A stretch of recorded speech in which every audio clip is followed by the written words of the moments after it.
Okay, so good evening and welcome to our General Council meeting of April 25th. First, as always, would like to begin by identifying any media on the line.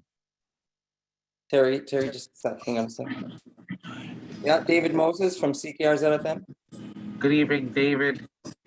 Hi, Donna from the Two Row Times. Good evening, Donna.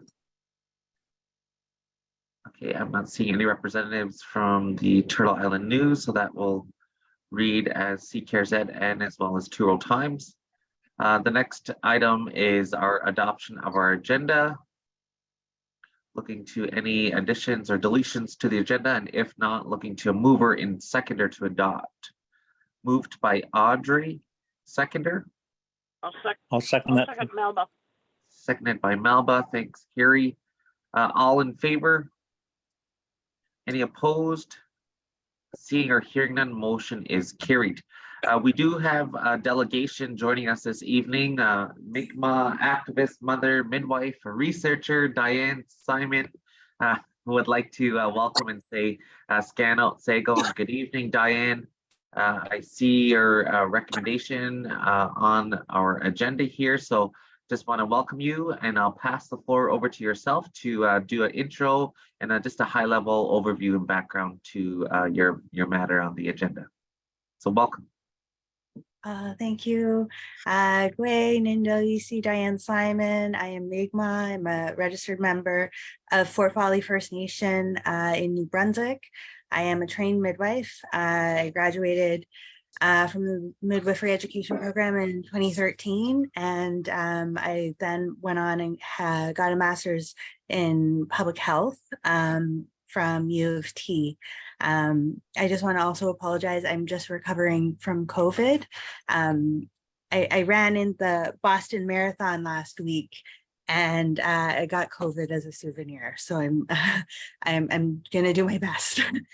I'm here to talk about our research project. It's an Indigenous-led, midwifery-led research project looking at birth evacuation in Ontario and specific for First Nations. And what we're doing to uphold OCAP principles, we're holding space for, we want to uphold data sovereignty, and we're going to communities asking for permission for community data to be included in the larger project. So what I mean by that is when we put in our request for ICES from all participating communities, all of the data gets aggregated. So we'll be doing an analysis on a provincial level. And what we're doing is looking at, we want to do a data linkage with the BORN database, which is the Better Outcomes Registry Network. And so it's like a bunch of other databases that feed into this network of data, and doing a linkage with the Indian registry. So what we want to do is be able to pull information from these provincial data sets specific to anyone who's registered with an Ontario First Nation from the communities that have given permission, and who have accessed perinatal services, so during pregnancy and birth, between a very specified time period. So that's April 1st, 2012 to March 31st, 2018. So for that set period of time. And so by doing that, like this is the first time that we'll be looking at this data. So communities now can engage with their data from ICES at any point. But what we want to do is to create this larger comparator. And what I say generally when I'm meeting with communities, we all know Jordan's principle really highlighted funding disparities. But what I think will come from this project is really looking at access, because we all know, where we live impacts like what access to programs and services we have. So we want to better understand those programs and services and the health outcomes that are linked with it for First Nations across the province. We think that this information, again, will help set a baseline. We want to talk about health equity. We need this baseline to know how to measure and evaluate programs and services. We really want to make this actionable so that communities can use this data to help inform decision-making, can help communities advocate for funding needed for these programs and services, because, we know that pregnancy and birth are vulnerable times for people. We want to enhance the cultural safety for our families, our women and families. I think even though birth alerts have been removed, clouds of child welfare still remain. We know that anti-Indigenous racism in healthcare exists, and there's still a fear of forced and coerced and involuntary sterilization that happens. And, as midwives, we are frontline workers. So we recognize like a lot of the other work that we do aside from just the direct clinical care, and that this needs to expand. And I think like Six Nations is a very unique community in Ontario, because they're leaders in having these services and having this education program within the community.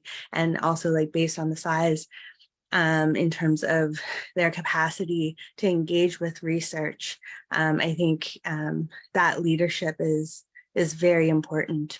We have a bunch of organizational partners, women's groups and in midwifery groups that have that are involved with this project. We do have a letter of support from the Six Nations Birthing Center when we were applying for the funding for this project.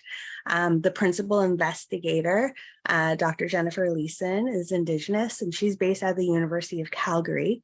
The reason she's a principal investigator is that she was approached by NACM, which is the National Aboriginal Council of Midwives, to get research funding for this project based on her area of expertise as a Tier 2 chair in Indigenous maternal health.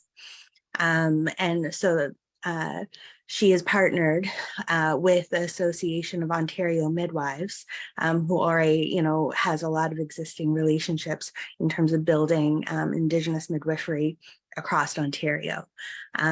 Statistically, the association says that midwives facilitate about 15% of all births across Ontario.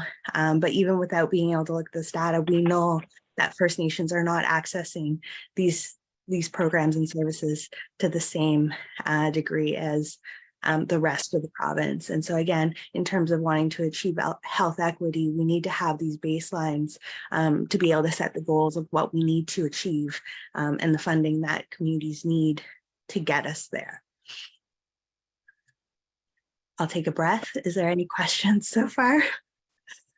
Okay, Nyawa, Diane, for walking us through your presentation and your ethics application, and also congratulations on your Boston Marathon completion. That's quite an accomplishment. Congrats.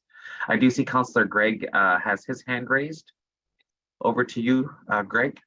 Oh yeah, hi Diane. Yeah, congrats too on that Boston Marathon. Yeah, what type of sample size were you looking to get?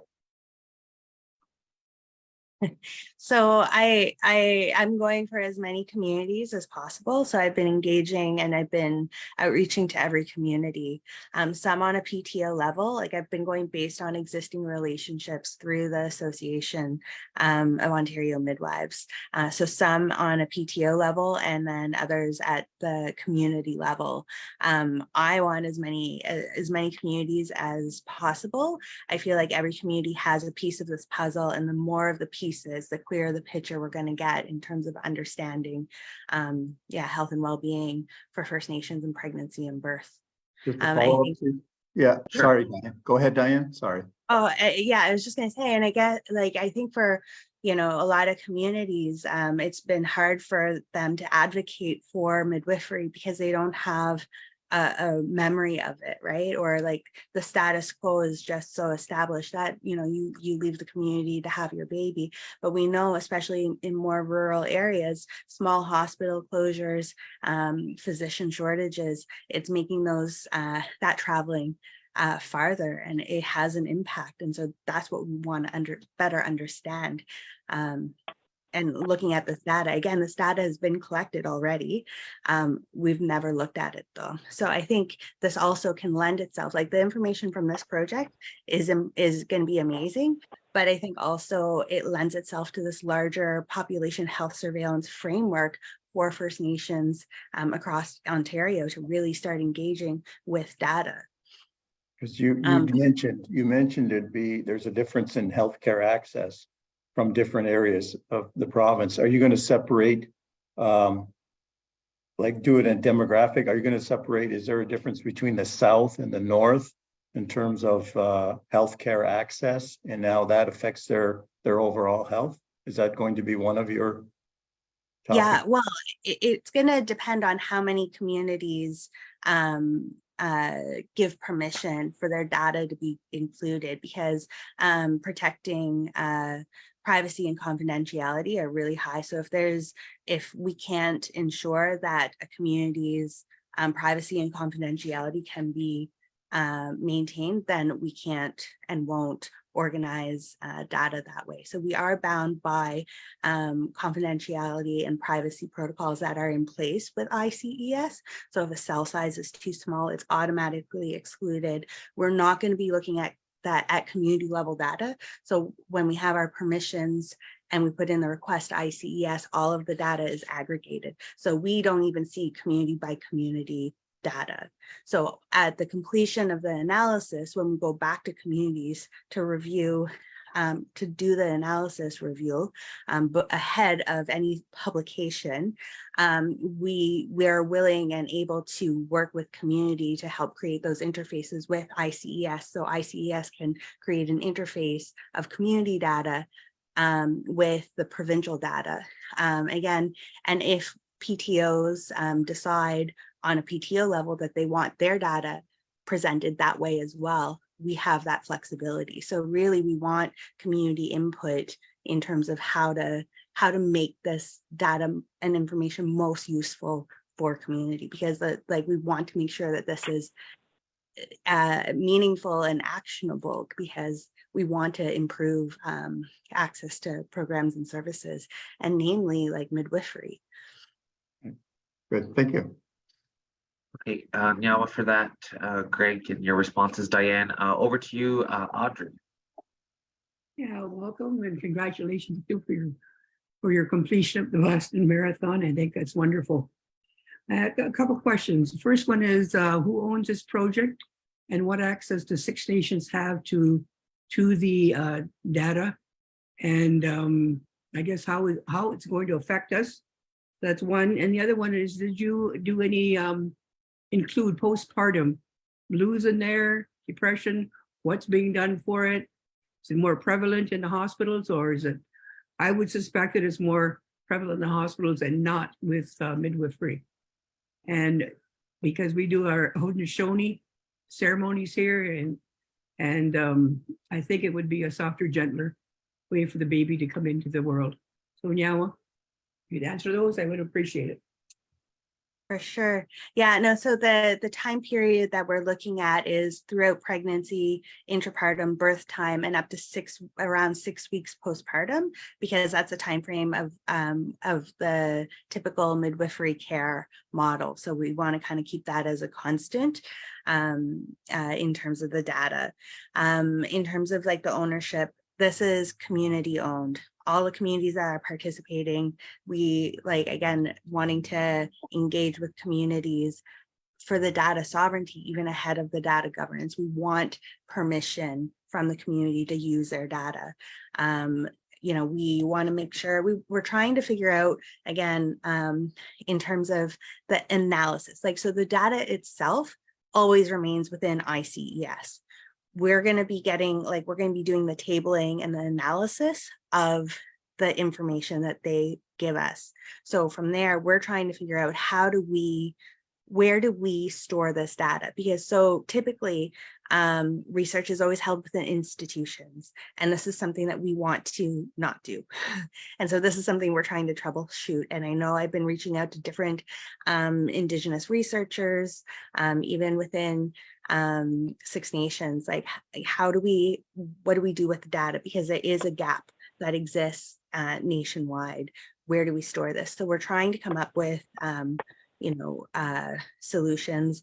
If communities have suggestions, we're open to it, but we're trying our best to make sure it's not housed within institutions, because we know how historically improper that can be in terms of the use of it. And so, I think a lot of what we're trying to do, again, because it is midwifery led, like the way we provide care, I always say, is founded on trust and respect and consent. And those are the values that we want to bring into this process. And I want, for us, we want to set the bar high for anyone who wants to engage in community research after us. We want to ensure that, these practices and protocols are community safe. And again, the approach that we're taking is different than typical research processes in terms of our engagement, but we feel like this is meaningful. And so again, I don't have all the answers, but I'm doing my best to talk to the people who can help brainstorm, solutions for community. Because as I said, I'm Mi'kmaq, and when I was doing my master's, I got to do practicum placement with Dejagamic, which is the new Mi'kmaq Health and Wellness Authority in Nova Scotia. And anyone who's done the OCAP training knows how the Mi'kmaq are highlighted for our strong connections with data usage, data sovereignty, and governance. And so I feel like I got a good grounding in that. And I know that it's a big gap here in Ontario in terms of this. So there's a lot of things that we don't have answers to, but we're working on it, and we want to engage with community, and the feedback and direction is really important. Thank you. Hey, Nyawa, for that, I do have a question coming in from our community on this. I'm not sure if it's in particular relation to your project at hand. However, the question does read, so if you're a licensed midwife on reserve, does that mean you can't help the off-reserve clients if they live in a city? This is one struggle that I came about when having a child, that I had to go with a midwife out of the city of Brantford, as I was told the license of the midwives differs from city to reserve. Yeah, so there are distinctions in terms of the registration of midwives. So some midwives are registered under the province, and then some midwives are practicing under the exemption clause in the legislation as Aboriginal midwives and governed by community. So typically that's been restricting an Aboriginal midwife's scope of practice and care. So typically providing care within the community. If you leave the community, if you have to transfer into the hospital, the role of the Aboriginal midwife has been blocked. So there are changes that are happening. Like one of the recent things that's happening is that Aboriginal midwives will soon have billing numbers. So to be able to prescribe, to be able to prescribe medications and order blood work and ultrasounds like any other care provider. So there are changes that are happening, but again, it's we need to it's like a systemic changes that we're working on. But again, it's like we should be able to have access to midwives of our community. Yeah. It's a big problem, and it's nationwide. Right now in Ontario, there's about 1,000 midwives and only about 50 Aboriginal midwives for the entire province. Speaking from my community, I'm one of 2 Mi'kmaq midwives, and we don't have a local education program. So Toronto was, like in Ontario, is the closest English-speaking midwifery programs myself and Alicia could access, and there's been no one to come after us. So we want to create a stronger, sustainable midwifery program for all communities, because once communities are learning more about this alternative to the status quo, people want this change. They want something safer. They want something that's holistic, that's rooted in culture and community. But they don't have access to it. So we need to have community practices to be able to have education opportunities that are local and relevant to our people. And even recently, I still do a lot of work back home. Again, there's only 2 midwives. But we had one of the midwives from Six Nations come to our territory when we're doing community engagement to talk about the program that exists at Six Nations, because it is such a model of excellence. And we have this, like, we have these models of excellence, like we need to expand on them. And so we need this evidence to help with that. Okay, I do appreciate that response now. And again, that's that's even concerning, regarding really jurisdiction issues, whether it be through the legislation or the exemption. I think regardless of which you go to school, you get educated, you're the goal majority of the time, especially with Indigenous midwives, I would hope, is to come back and help your own people regardless of where they live. So I'd love to see some more work, on those, like you say, systemic barriers and challenges that are currently faced amongst, midwives.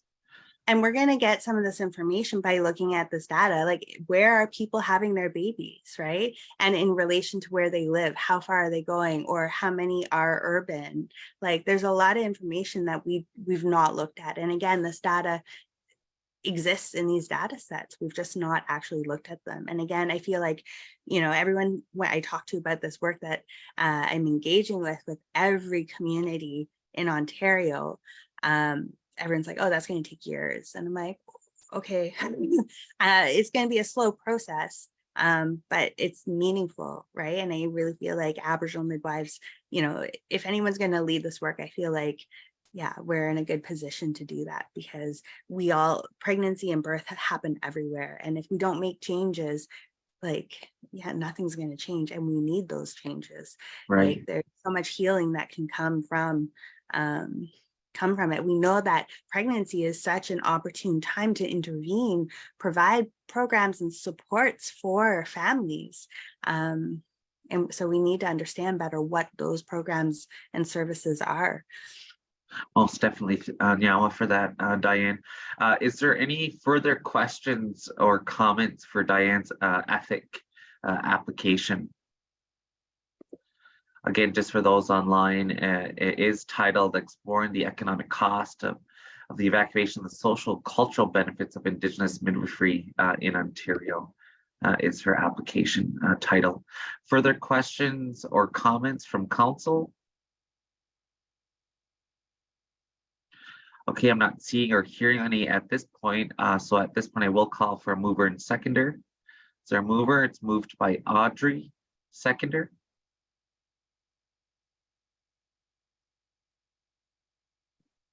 I'll second Mark. It's Hazel. Okay, now Hazel. It's been seconded by Hazel. Are there any final questions or comments? Okay, seeing or hearing none, all in favor? Any opposed? Seeing or hearing none, motion is carried. Motion to waive second reading. Moved by Audrey. Seconded by Hazel. All in favor to waive second reading? Any opposed? Seeing or hearing none, motion is carried. Well, again, Diane, want to say Nyawa for joining us this evening and wish you well. And again, look forward to the outcome of the project itself. And if you can, please just keep our people involved as much as you can through the process, so that we can best reflect whatever necessary changes we need to make here in Six Nations as well. Yeah, definitely. I have like a long list of partners that I plan on sending updates to, because I think it's very important to, I think a lot of the time people will, kind of fall off and then not give those updates. But I think those progress updates are really important. Most definitely. Well, thank you again, Nyawa, and I hope you feel better from your COVID. And again, lastly, congratulations on your achievement. Take care. Well, Aliag, thank you, everyone. Now, have a great evening. Bye. Okay, Council, I'm going to continue moving along the agenda here. That does complete our delegation portion. Our next item is the adoption of our General Council minutes of April the 11th.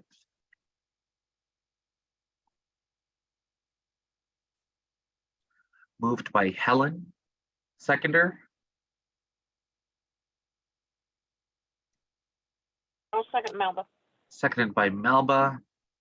Further questions or comments in relation to the minutes?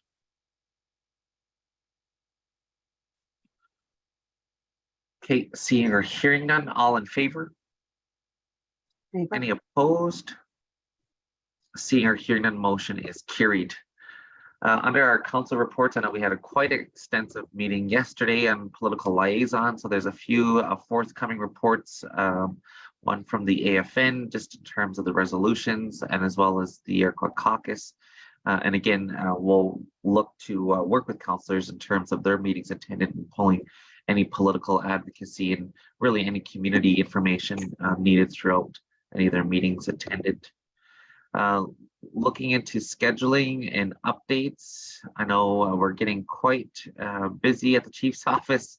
I can't be everywhere, so I'm looking for some assistance from our council. The first one is in relation to appoint a delegate to participate in a multilateral table with Ontario First Nations leadership, as well as the province of Ontario, and as well as Indigenous Services Canada, to discuss First Nations perspectives on emergency management, as well as the creation of a new multilateral emergency management service agreement. This meeting is scheduled for April 27th at 1 p.m. in Toronto. So at this point, will look for availability. I see Councilman Nathan has his hand raised. Can you hear me? Yes. Okay, perfect. Before we get to sending a delegate, I'm just going to ask the question of council, should we go?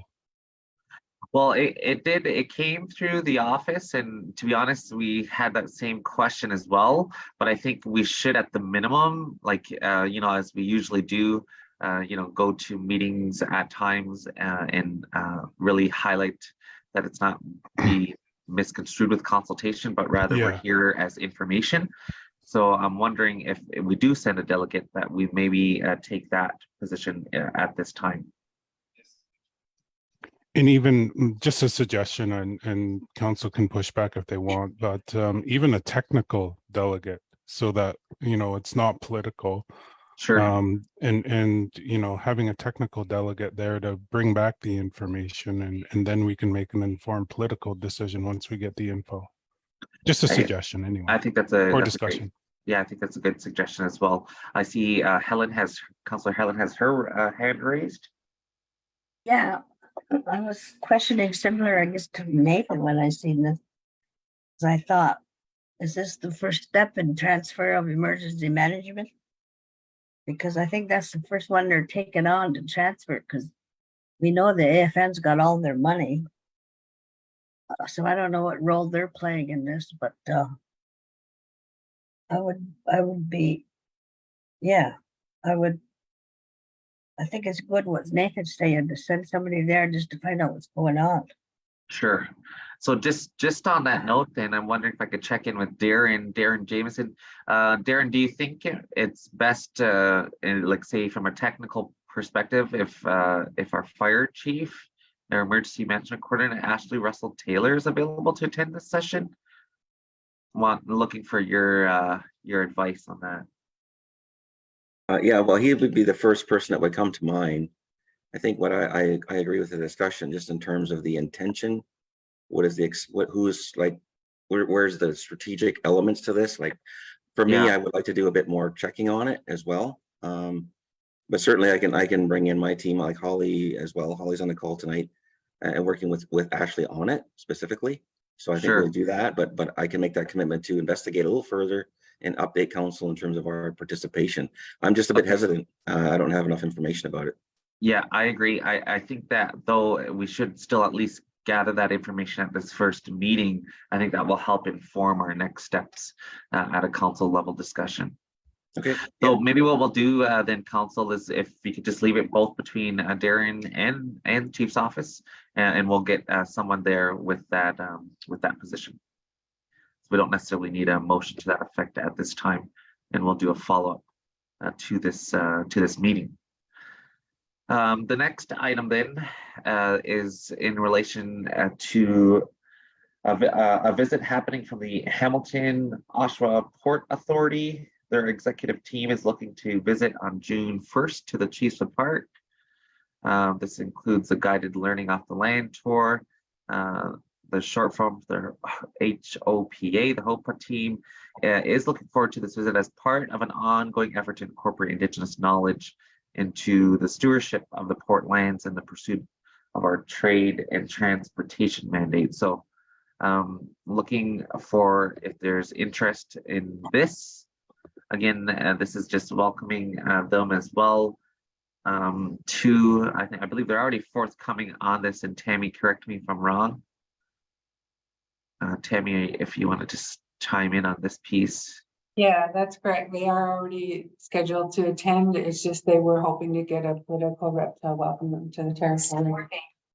Okay, so I know I'm already scheduled for that day. So is anyone available to help assist in welcoming this group to Cheesewood Park on June the 1st?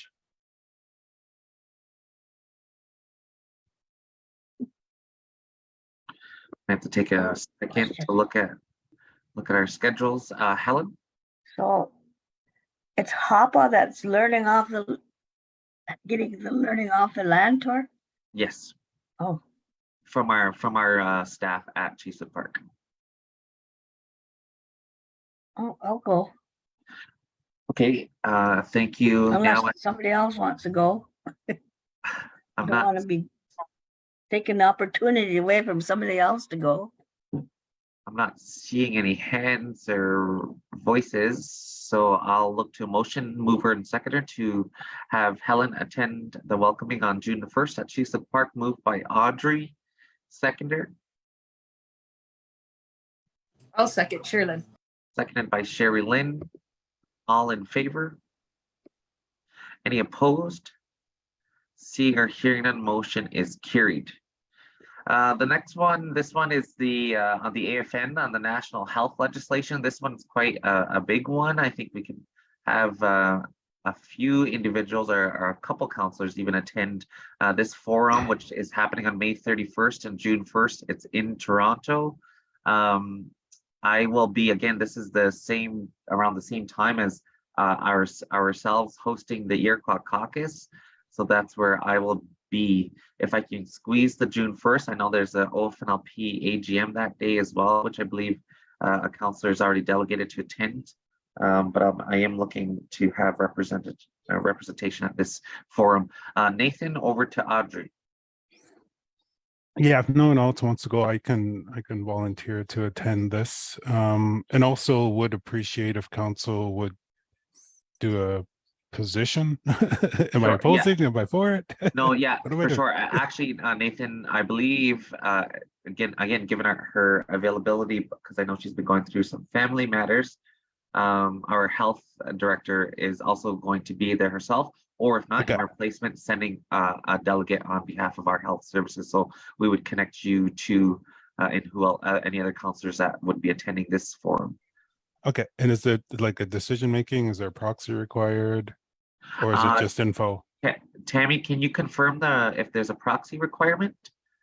That piece I don't know. I think it was more in the lines of the legislation updates. Yeah, I don't believe it's a proxy requirement. It is just like you said, it's an information sharing session. Okay, I'll go back and collect the info and bring her back Okay. if no one else wants to. Okay, thank you, Nyawa, for that, Nathan. And again, we could have even another counselor attend if there's more interest. Audrey, over to the Greg. Yes, I was gonna suggest that somebody with the well-being portfolio should be going to this, and those counselors should be asked if they are able to go. At Melba and Hazel. And I believe Greg did some work with that, as well as Sherry Lynn. Okay, thanks for that, Audrey. Again, it's an open invitation at this point, so whoever speaks up, can definitely attend this session. Over to you, Greg. Yeah, I have the OFNLP day there on the 1st.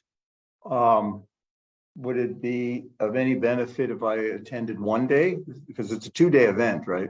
Yeah, to be honest, Greg, the OFNLP AGM as well, though those sessions usually don't go long. So even if you like, you may have to just remove yourself if that's the case.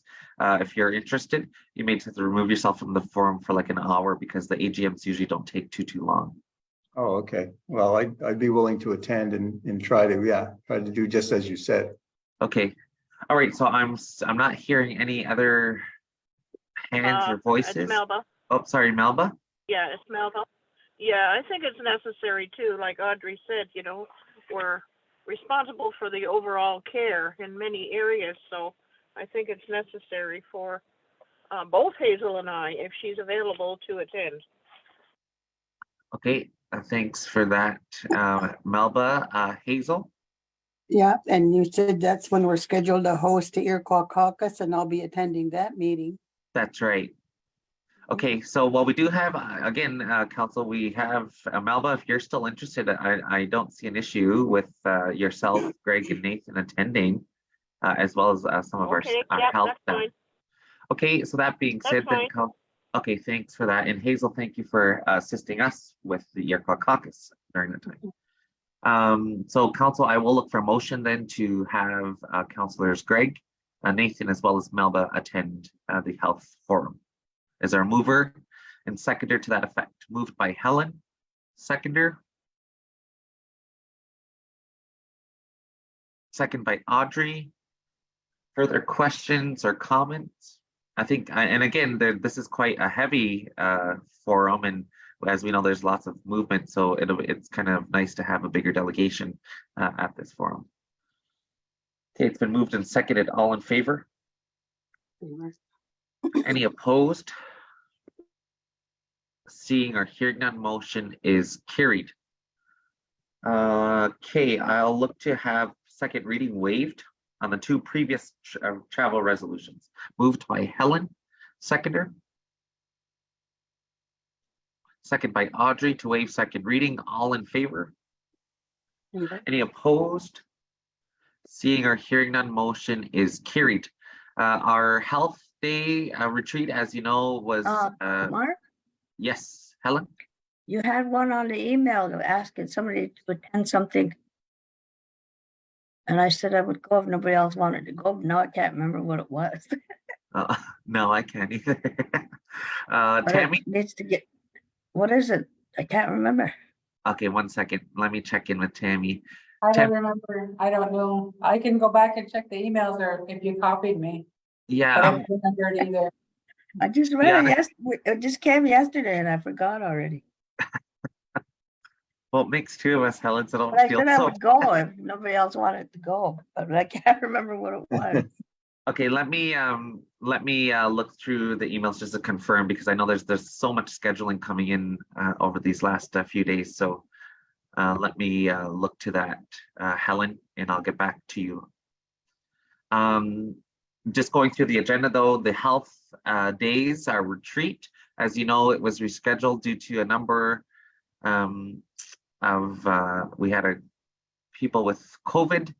So we weren't able to meet during the original scheduled time. So those dates have now been rescheduled. If you can add those to your calendars of May 16th and 17th. And Tammy, just to confirm the location, that's within territory at Mont, is that correct? That's correct. It is going to be in community, or if it's not in community, it'll be very close by. Okay, thanks for that update. So May 16th and 17th, council in your agendas is our health retreat. The next one is our follow-up session with Amy Lickers in relation to our own retreat. So there's two options. The first option is either May 3rd in either the morning or the afternoon, or the following day on May 4th in the morning. So I know everybody's schedules are piling up and getting filled. So I'm asking council to look at their schedules, and we'll just go with the best, the majority who can make the follow-up session. Chief, I'm good. Friday morning.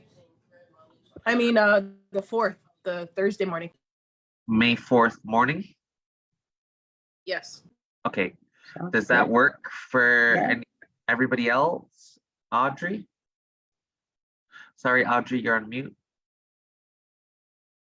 Not a meeting if I go on, miss mute once. Same with me with like Sheridan, if we could start around 9, that would be good.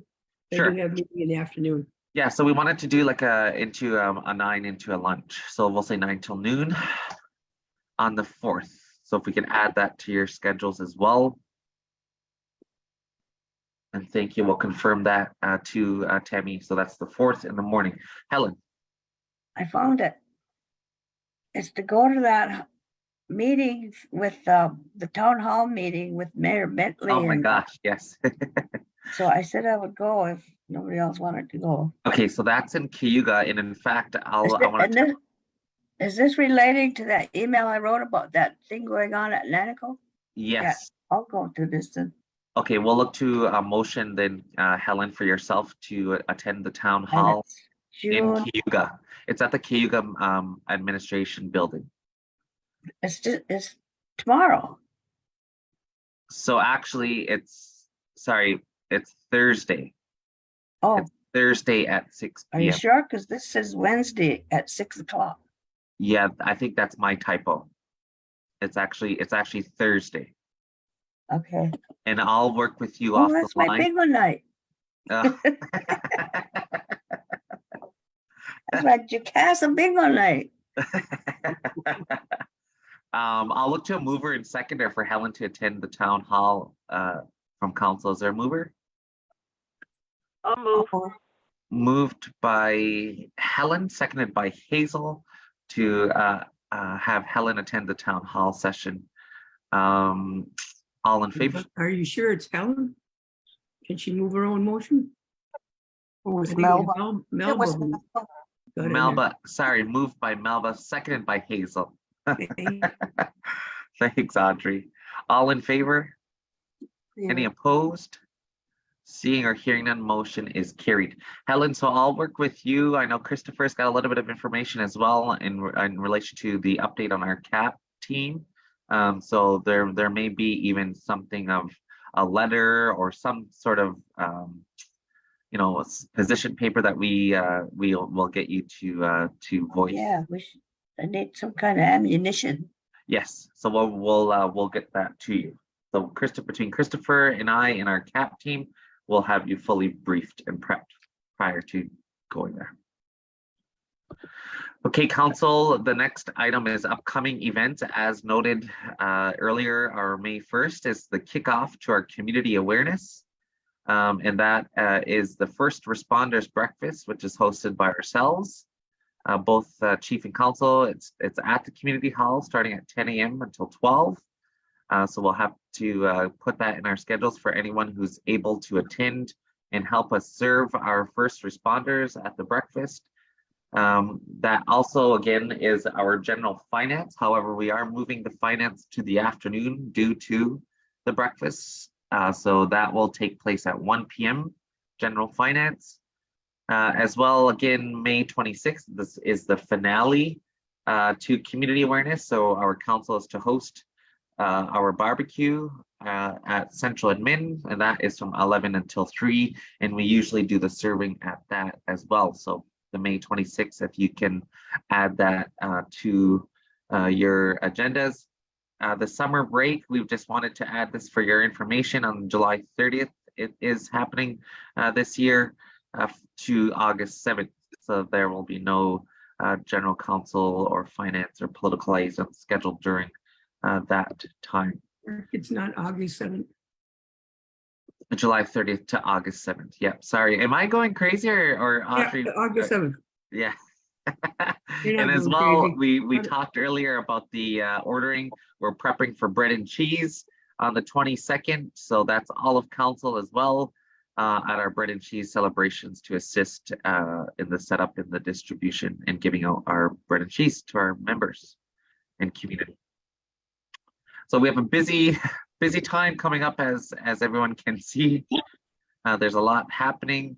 Again, I'll look to the reports from the meetings that we've received resolutions for. So you'll see in the upcoming meetings, the reports from the sessions that we've been through and any political advocacy further work as well as community information. That does complete the open session for this evening's general council. So at this point in time, I'll look to have a mover and seconder for adjournment. Moved by Greg, second by Helen. All in favor? Any opposed? Seeing or hearing none, motion is carried. Now to everybody for joining us this evening on General Council, and I hope you have a great evening and a great rest to your week. Take care.